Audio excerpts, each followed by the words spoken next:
Hi, welcome back to my channel. My name is Chigozie. If you're a returning subscriber, thank you. But if today is your first time of coming here, thank you. Please, before we start, just hit the subscribe button so that anytime I make a video, you'll be able to get it. Feel free to share and like.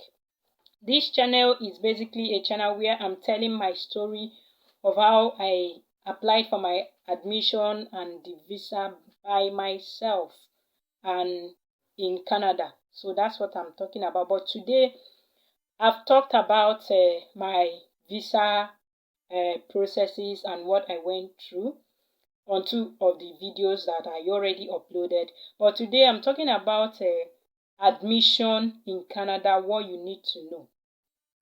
And first of all, before you start talking about admission, you need to have your credentials ready.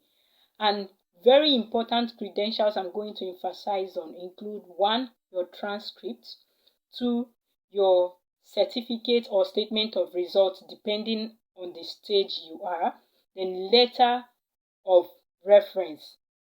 This letter of reference is very important. Why is it important?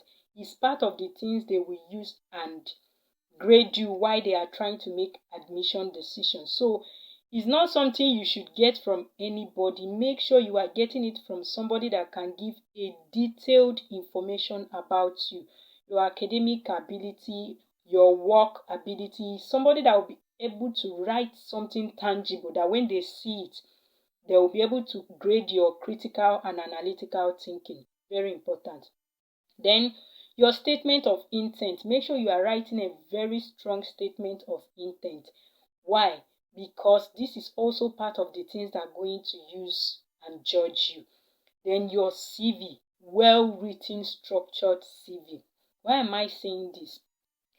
When it's time for them to take admission decision, there are things they consider. It's not only your result. You can have a 4.5, 4.8 CGPA and you will not get admission. Reason being, probably your statement of intent wasn't a strong one, or the references that you brought, they barely said something about your ability and your academic capability.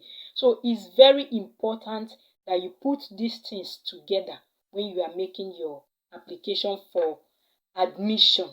Then another thing that is very important, if you're coming for a research-based master's, then make sure that you tailor your CV to research.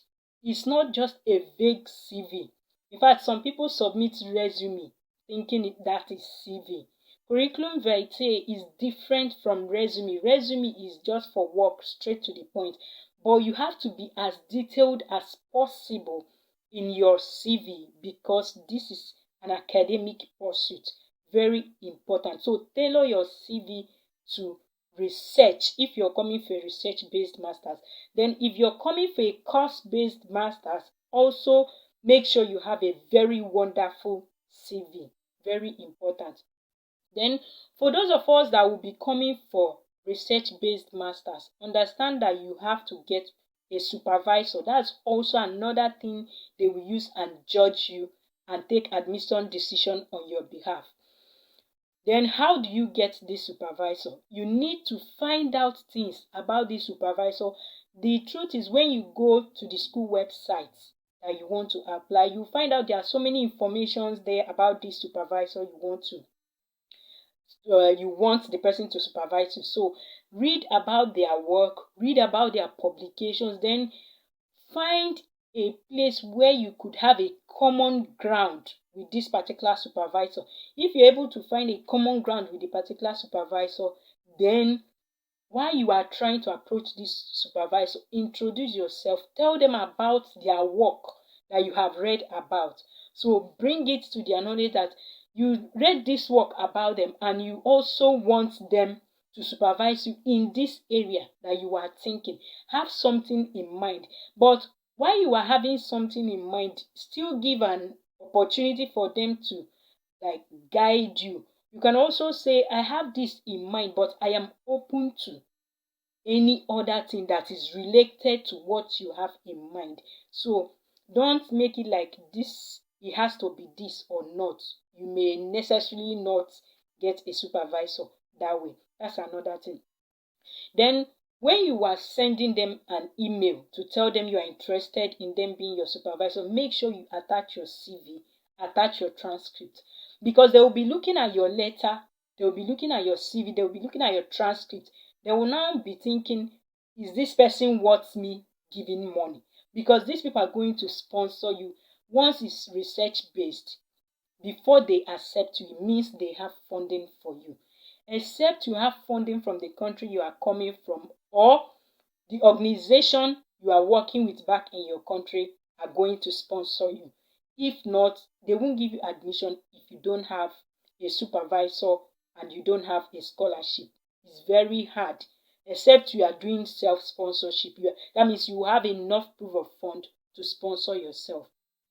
That's one thing you have to understand. Then again, when you approach a supervisor, don't come and start telling them the problem you have in this world from your country or anything.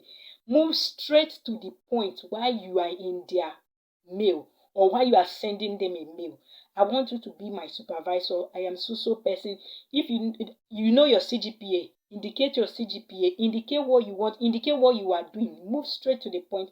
Let them understand this is what you want from them, and they will respond. If you have a very wonderful CV, your manner of approach is good, and your what are they called? Your transcript is good, they will respond. But there's one thing I want you to know. It is very hard to get a research-based course with anything less than a 2-1. In fact, I have not seen it. Just that because you can never say never. That's why I'm using very hard. Very, very hard to get a research-based course with anything less than a 2-1. So, if you have a 2-2 and you are thinking of research-based masters, then it means you must have had the employment experience, or you must have worked in an environment that gives you an edge over people that came with 2-1. You should have that at the back of your mind. Then even for the courses that are not research-based, 2-1 is still very important because you are competing with a lot of people. Canada admission is not easy. I can tell you that. It's not easy. You have to prepare your statement of intent very well, your CV very well. Your results have to be top notch. Very, very important. So if you have done all this and you are able to put these documents together, then your statement of intent is also very important. You have to make sure you are putting up everything you have in your mind. Put it down and put it in a way that the person reading it will enjoy it. Very important. Use your experience, life experiences, your thoughts. Use it and write your statement of intent. Most times it comes out very strong. Don't go and copy someone's statement of intent. Make it as real as possible and liken it to yourself. That's another thing that you need for admission in Canada. Then scholarship or no scholarship, very important. If anybody is taking you for a research-based course, there is something like an unwritten rule. If they don't have money to fund you, they will not take you, except you are able to prove that you can sponsor yourself and your proof of fund will say that you are sponsoring yourself. That's the only time they can take you. And any supervisor taking you based on that will be sure that you are able to do that. That's another thing. Then course-based. If you're coming for a course-based master's, you may or may not be required to get a supervisor. By the end of the day, you will still have a supervisor when you land because you are going to do some research work, even though it may not be as extensive as research-based. So you are still going to need a supervisor.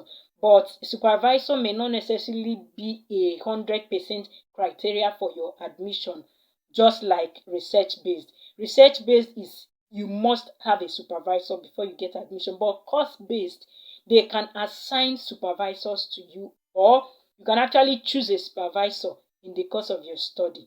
That's very important. And research-based courses are usually 2 years, Why course-based, research-based masters, are usually 2 years. Why course-based, some are 1 year, some 16 months. So it's very important that you know the difference between these two. You can also do a fast track for a research-based course. You can decide to finish your own in 16 months. It's up to you.